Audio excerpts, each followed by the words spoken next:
ቅዱስ እግዚአብሔር ኃያል ዘይትመውት ምሉእ ኣብ ሰማያት ምሉእ ኣብ መሬት ምሉእ ኣብ ሰማያት ምሉእ ኣብ መሬት ቅዱስ እግዚአብሔር ኃያል ዘይትመውት ምሉእ ኣብ ሰማያት ምሉእ ኣብ መሬት ምሉእ ኣብ ሰማያት ምሉእ ኣብ መሬት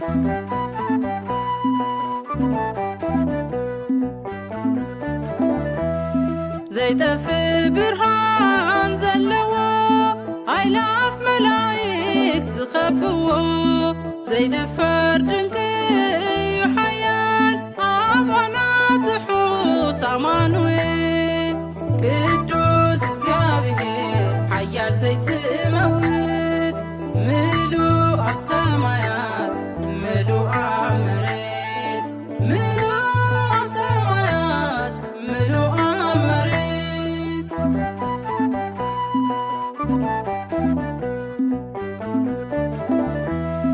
ፍቕሩ ዘይንክር ንፍጥረቱ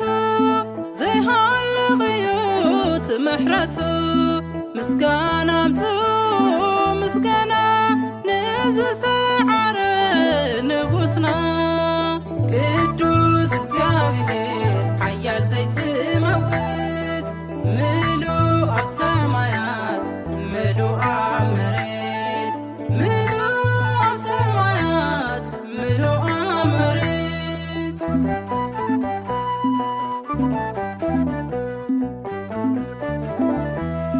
ብስምካ ኢየሱስ ንኣምን ንይቕርታኻ ንልምን ንኣባግዕ መጓስኻ መኣዲ ሕይወት ሰራኻ ቅዱስ እግዚአብሔር ኃያል ዘይትመውት ምሉእ ኣብ ሰማያት ምሉእ ኣብ መሬት ምሉእ ኣብ ሰማያት ምሉእ ኣብ መሬት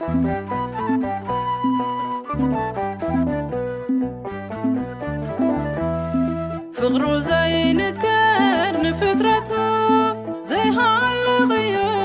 ትምሕረቱ ምስጋና ኣምጽኡ